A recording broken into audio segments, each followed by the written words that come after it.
को बदलें। 1 2 3 come on.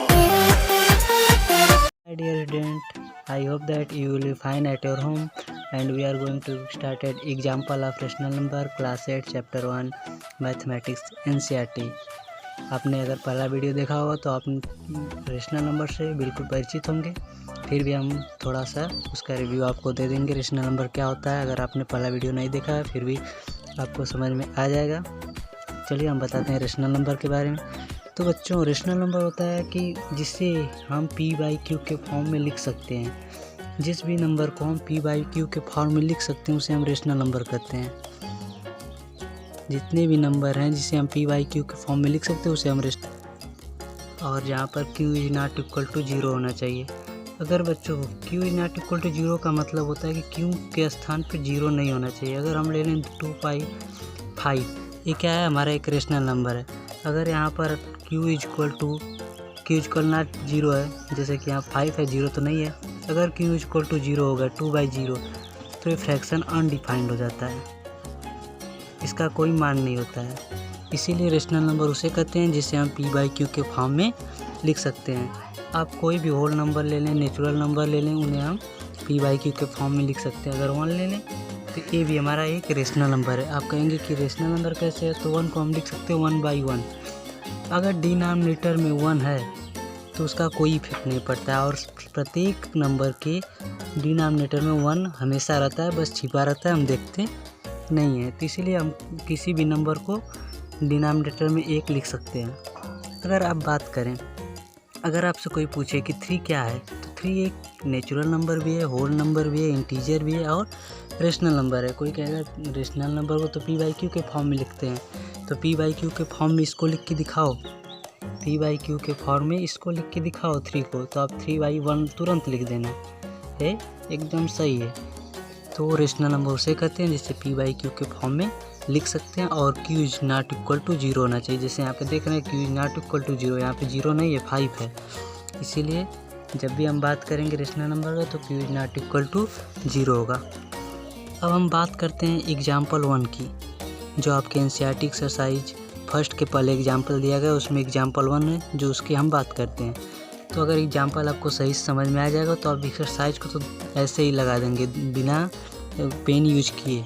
मैं आपको इसकी गारंटी देता हूँ, आप एक्सरसाइज आराम से लगा लेंगे। आप बस एक बार एग्जाम्पल अच्छे से पढ़ लीजिए, अच्छे से देख लीजिए, उसकी प्रैक्टिस करिए, एक्सरसाइज आपके हाथों में रहेगी। चलिए तो हम बात करते हैं, हम एकदम ईजी से ईजी मेथड से पढ़ेंगे जिससे आपको कोई परेशानी ना हो। चलिए तो हम बात करते हैं फर्स्ट एग्जाम्पल की, जिसमें हमको करना है ऐड, जो कि है very very very simple. 3/7 plus in bracket -6/11। Minus की चीज़ों में हम ब्रैकेट लगा देते हैं जिससे कि हमें पता चले कि नहीं यहाँ पे माइनस है। Plus -8/21 plus 5/22। तो इसे हम कैसे सॉल्व करें कि ये ईजी हो जाए। हमें ये पता करना है कि हम इसे कैसे सॉल्व करें कि हमें एकदम ईजी से ईजीली सॉल्व हो जाए। तो बच्चों हम इसका लेंगे 7, 11, 21, 22 का एलसीएम लेंगे सबसे पहले। आपके पास ऐसा कोई भी फ्रैक्शन हो तो सबसे पहले उसका आप एलसीएम लीजिए। तो एलसीएम अगर आपको नहीं लेना आता तो चलिए हम सीख लेते हैं थोड़ा सा। अगर किसी बच्चों को कोई प्रॉब्लम हो तो उसकी भी समस्या का हल निकल जाएगा। 7, 11, 21, 22। तो एलसीएम का रूल होता है बच्चों कि सबसे पहले हम छोटी संख्या लेते हैं जिससे ये कट जाए। तो सबसे छोटी संख्या तो आप कहेंगे 0 है, तो 0 तो पहले नहीं लेते, नहीं तो सब खत्म। अब बात करते 1 की, तो 1 से तो सभी कटते हैं, तो 1 को हम भी नहीं लेंगे, नहीं तो बार बार हमें काटना ही पड़ेगा 1 से, फिर यही आएगा, फिर 1 लेंगे, फिर यही आएगा। तो उसको तो क्या करेंगे उसको लेके। तो चलिए आगे चलते हैं उसके। 1 के आगे क्या आता है, 3 कि 4 2 आता है। चलिए तो हम 2 लेते हैं, 2 से लेंगे। तो देखिए अगर जो नंबर नहीं कटेगा, 2 से जो नंबर नहीं कटेगा उसको हम ऐसे ही लिख देंगे। तो 7 तो नहीं कटेगा कि 2 के पावर में 7 नहीं आता है बच्चों, नहीं आता है तो 7 लिख देंगे। 11 भी नहीं आता है, 11 भी लिख देंगे। 21 भी नहीं आता है, 21 लिख देंगे। 22 आता है, 22 में अब 2 से भाग देंगे तो कितना आएगा, 11 आएगा। ठीक, यानी 2 से 22 कट जाएगा कितने बार में, 11 बार में। चलिए ए आ गया। अब हम फिर सोचेंगे कि अब ये 2 से कटेगा कि नहीं कटेगा। तो 7 है, 2 से नहीं कटेगा। 11 है, 2 से नहीं कटेगा। 21 है, 2 से नहीं कटेगा। 11 है, नहीं कटेगा। 2 से कोई संख्या तभी कटेगी जब उसके अंत वाले नंबर में 0, 2, 4, 6, 8 हो। देखिए यहाँ पे जैसे 2 था तो ये कट गया। यहाँ पे 1 है, नहीं कटेगा। 0, 2 चाहिए, 0 चाहिए या 2 या 4 या 6 या 8, इतना रहेगा तो वो संख्या 2 से कटेगी। और इसमें आप देख रहे हैं लास्ट अंक पे कहीं भी ऐसा कोई नंबर नहीं है। यहाँ पे सब आड नंबर है। आड नंबर मीन्स 1, 3, 5, 7, 9, 11 so on। तो अब हम बात करते हैं 3 से। 3 से इसमें कौन कौन कटेगा। तो 3 से कटने के लिए पहली बात होती है कि अगर 2 नंबरों को हम जोड़ें, जिन्हें हमें 3 से काटना है उसको हम जोड़ें, तो 3 का मल्टीप्लाई होना चाहिए, 3 का मल्टीप्लिकेशन होना चाहिए। उसमें मल्टीप्लिकेशन मतलब कि वो 3 से कट जाना चाहिए जो आएगा प्रोडक्ट में हमें जोड़ने पे। जैसे हम बात करें 7 की, तो 7 तो नहीं कटेगा 3 से। 11 की बात करें तो आप टेबल पढ़ के देख सकते हैं, बट अगर बड़ी संख्या हो तो क्या करेंगे, तो इसीलिए हम बता रहे हैं 1, 1, 2, 3 के पहाड़ा में 2 नहीं आता है। 2, 1, 2 और 1 को जोड़ेंगे तो 2, 1, 3, यानी 3 के पहाड़ा में 3 तो आता है, यानी ये कटेगा। 11 तो नहीं कटेगा। फिर 3 से हम चलते हैं। 7 ऐसे ही रहेगा क्योंकि ये 3 से नहीं कटेगा। 11 भी नहीं कटेगा, इसको भी उतार देंगे। 21 कटेगा, 3, 7 जा 21। चलिए फिर 11। अब इसमें बच्चों देखेंगे 3 से भी कोई नहीं कटेगा। 4 के पहाड़ा में भी कोई नहीं आएगा। 5 के पहाड़ा में भी कोई नहीं आएगा। 6 के भी नहीं आएगा। 7 के टेबल में 7 तो आएगा, तो यहाँ पे आ जाएगा 1। 11 तो नहीं आएगा। फिर यहाँ पे आ जाएगा 1। 11 नहीं कटेगा तो 11 लिख देंगे। जब तक नीचे 1, 1, 1 नहीं आ जाए तब तक हमें काटना है इसको, ठीक ना बच्चों। तब हम लेंगे 11, क्योंकि बस 11 बचा है और 11 से कटता है, तो 1 यहाँ बता देंगे। यहाँ पे 11 1 जा 11, फिर यहाँ पे 1, फिर यहाँ 11 1 जा 11। तो हमारे पास आ गया, एलसीएम निकल गया। अब इसका हम मल्टीप्लाई करेंगे 2 × 3 × 7 7 × 11। इसका मल्टीप्लाई करेंगे, आप लोग तो करके देख लीजिए। मल्टीप्लाई करेंगे तो आएगा 462, यानी ये सबका रिलेशन यानी रेशियम है, यानी 7, 11, 21, 22। ये संख्या जो आया आपके पास नंबर 462, ये नंबर 7, 11, 21, 22 सबसे कट जाएगा। इसीलिए हम एलसीएम लिए हैं इसका कि सबसे कट जाए और हमारा एडिशन सही से हो जाए। तो बच्चों यहाँ पर 462 हम एलसीएम ले लिए। अब 7 का इसमें हम डिवाइड करेंगे और जितनी डिवाइड करने पर कितना आएगा उससे हम 3 से मल्टीप्लाई कर देंगे, वही यहाँ पर लिखाएगा। जैसे 462 में हम 7 से मल्टीप्लाई करें, कितना आया देखिए। तो अब 7 6 होता है 42, 6 में से 2 गया, 4 बचा, फिर 2, इतना बचा, कट गया। तो अब हम इतना आ गया हमारा, तो इसमें हम जो नॉमिनेटर है 3 से मल्टीप्लाई कर देंगे, जितना आएगा उसको हम यहाँ पे लिख देंगे। तो 3 से मल्टीप्लाई करेंगे तो इसमें कितना आएगा 198, तो 198 हो गया। फिर हम ऐसे ही सब में करेंगे, 11 से 462 में भाग देंगे, फिर जितना आएगा उसमें 6 से मल्टीप्लाई कर देंगे। और हम जैसे प्लस करेंगे 6 जितना आएगा उसमें मल्टीप्लाई किए तो 252 आया। इसको माइनस में रखेंगे क्योंकि यहाँ पे माइनस है, फिर इसको हम माइनस में रखेंगे, यहाँ पे माइनस है, फिर प्लस, यहाँ पे तो माइनस नहीं है तो इतना आएगा। 22 से इसमें भाग देंगे, जितना आएगा उसमें 5 से गुणा कर देंगे, बात ख़त्म। तो बच्चों एक बात ख्याल रखना, तो ऐसे हम करेंगे बच्चों।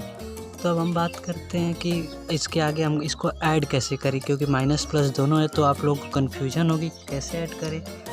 तो हम पहले प्लस वाले को ऐड कर लेते हैं, जो सीधे सीधे प्लस में बेचारे अकेले पड़े हैं। 190 यहाँ पे देखिए प्लस में है और यहाँ पे 105 प्लस में, और यहाँ पे तो माइनस प्लस का झगड़ा हो रहा है कि किस में कौन आएगा। तो हम पहले बात कर लेते हैं कि जो सीधे सीधे प्लस हैं उनको भाई एक तरफ कर लो, उनको जोड़ लो। तो 198 और 105 को जोड़ेंगे तो हमारा 303 आएगा। आप जोड़ के देख लीजिए, अब जोड़ना तो मुझे नहीं ना होगा। तो 303 आ गया। अब देखिए कि अब यहाँ पे प्लस आएगा कि माइनस आएगा, कैसे होगा। तो हम आपको एक छोटी सी बात बता देते हैं आपकी नॉलेज के लिए कि कैसे क्या होता है, ठीक ना। तो देखिए जब प्लस और माइनस को हम ऐड करते हैं, जब प्लस और माइनस अरे मल्टीप्लाई करते हैं, यहाँ पे मल्टीप्लाई करना है हम लोग को ना। जैसे यहाँ पे -3 है मान लीजिए और यहाँ पे 2 है, तो यहाँ पे कितना आएगा -6 आएगा। तो जब प्लस और माइनस का मल्टीप्लाई होता है तो माइनस आता है, ठीक। और जब माइनस इंटू माइनस होता है तो कितना आता है प्लस, मतलब -3 इंटू जब -2 रहेगा तो आएगा 6। माइनस माइनस दोनों जुड़ मल्टीप्लाई होकर प्लस हो जाते हैं। यही काम यहाँ पे किया गया है कि यहाँ पे प्लस से माइनस का मल्टीप्लाई किया गया तो माइनस आएगा, तो -252 लिख दिया गया है। फिर यहाँ पे ये प्लस, यहाँ पे ब्रैकेट है तो यहाँ पे मल्टीप्लाई होगा, ठीक ना। प्लस और माइनस का बस मल्टीप्लाई होगा और ये सभी नंबर तो जुड़ेंगे या घटेंगे, लेकिन प्लस और माइनस का मल्टीप्लाई होगा। ये सभी झगड़ा कर रहे हैं दोनों कि कौन आगे होगा। तो प्लस और माइनस को हम अगर मल्टीप्लाई करें तो माइनस आएगा, -176। अब इसको हम कैसे जोड़ें तो आगे देखते हैं।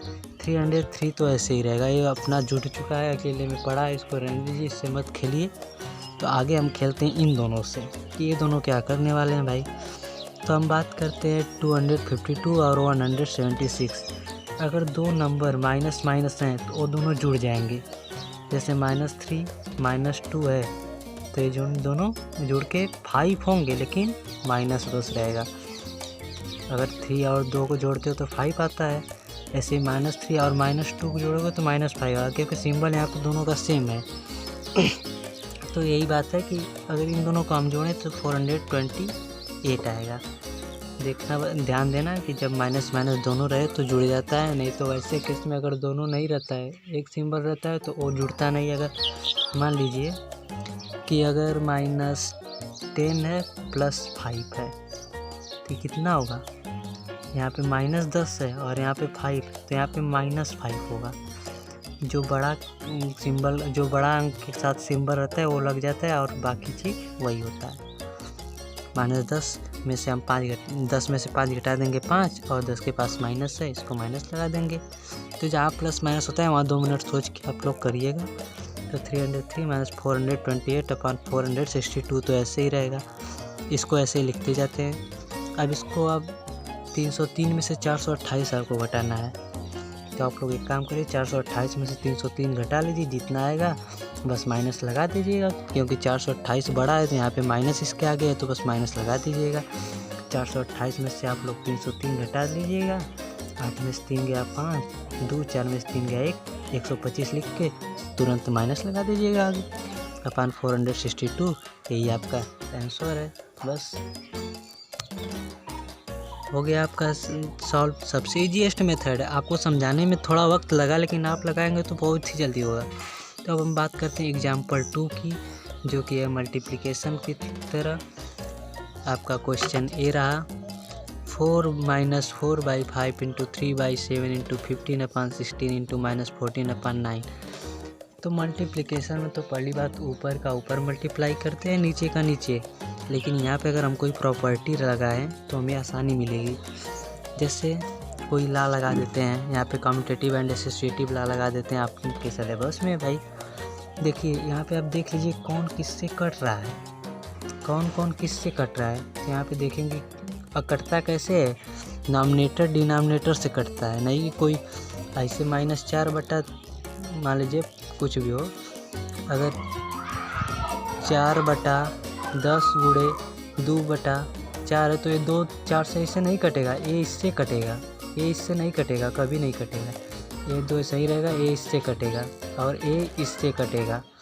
इसीलिए जो होता है डिनोमिनेटर डिनोमिनेटर से कटता है, या डिनोमिनेटर डिनोमिनेटर से कटता है, दोनों आपस में नहीं कटते। तो यहाँ पे हम देख लेंगे कौन किससे कट रहा है। यहाँ पे देख लीजिए 16 है, 4 के पाड़ा में तो 16 आएगा, यानी कटेगा, इसीलिए 16 कट जाएगा। तो हम इन दोनों को एक तरफ कर लें। और यहाँ पे अच्छी बात है कि 15 भी 5 से कट जाएगा, 5 3 15 होता है ना, तो कट ही जाएगा 5 3 15। तो -4/5 × 15/16 को एक तरफ ला दिए हम। कहेंगे भाई तुम लोग इधर चलो, आप देखिए यहाँ पे 14 है तो 7 से कट जाएगा, और 9 है तो 3 से कट जाएगा। तो इन दोनों को एक तरफ कर दें और मल्टीप्लाई तो रहेगा। यहाँ पे बड़ा ब्रैकेट लगा क्योंकि यहाँ पे माइनस है तो छोटा भी लगाना होगा, तो यहाँ पे ला लगा। तब यहाँ पे इतना कैसे है हम आपको बता रहे हैं कि कैसे कटेगा। 4 का पहाड़ा पड़ी 16 आ जाए तो 4 चौक को 16, यहाँ पे 4 हो गया, 5 टाइम 15, यानी माइनस तो यहाँ पे रहेगा हमेशा, -3/4 आ गया। मल्टीप्लाई 7 दूनी 14, ठीक, -2 है और 3 त्रिक 9, तो -2/3 आ गया।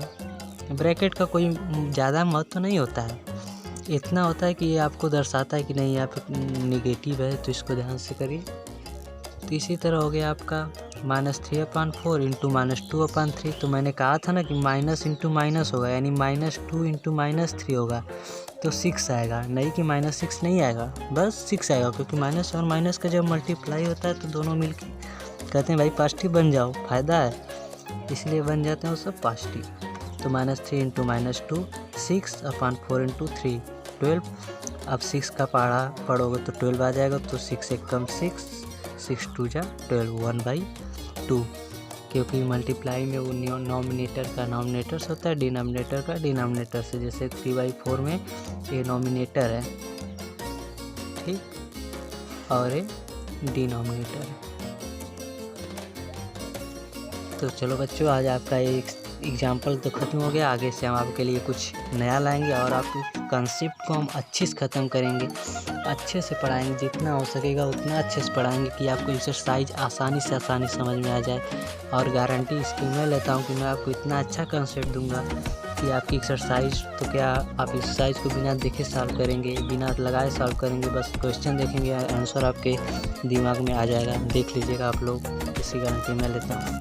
बाय फ्रेंड्स, बाद में फिर मिलेंगे। Have a nice day.